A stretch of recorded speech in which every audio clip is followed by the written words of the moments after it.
Dans cette vidéo, on va calculer l'espérance d'une loi de Poisson. Et donc, on se donne x qui suit une loi de Poisson de paramètres lambda.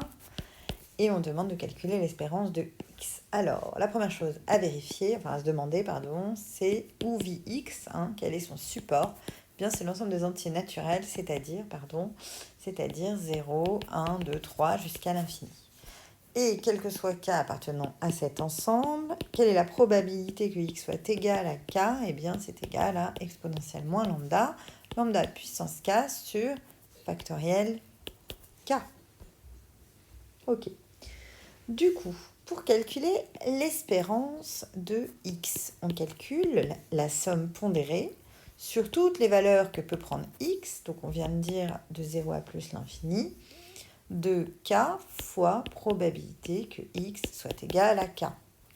Alors vous êtes d'accord que quand k vaut 0, en fait, eh bien, cette partie-là vaut 0, parce que 0 fois la probabilité, ça vaut 0. Donc, en fait, c'est égal à cette même somme, mais en partant de 1. Vous allez voir que ça va nous arranger. Alors, si je remplace la probabilité que x soit égal à k par sa valeur, j'ai donc exponentiellement lambda, lambda puissance k sur factoriel k. Factoriel k, vous vous souvenez, c'est égal à k fois k-1 fois k-2, etc. fois 1. Donc, du coup, quand vous divisez k par factoriel k, il reste 1 sur factoriel de k moins 1.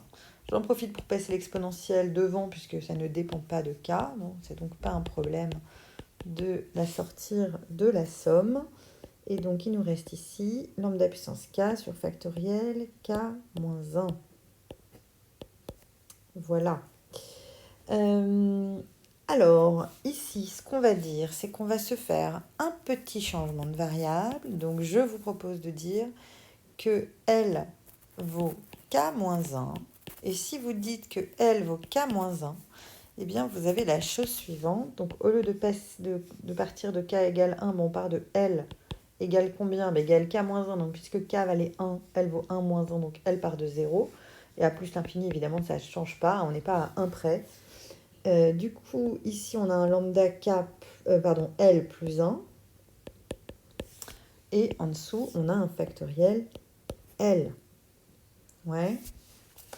Du coup, on a exponentiellement lambda. Ce que je vais faire, c'est que le lambda en trop, là, qui est là avec le plus 1, parce que c'est comme si on avait le lambda L fois lambda, bien, je le sors ici de la somme.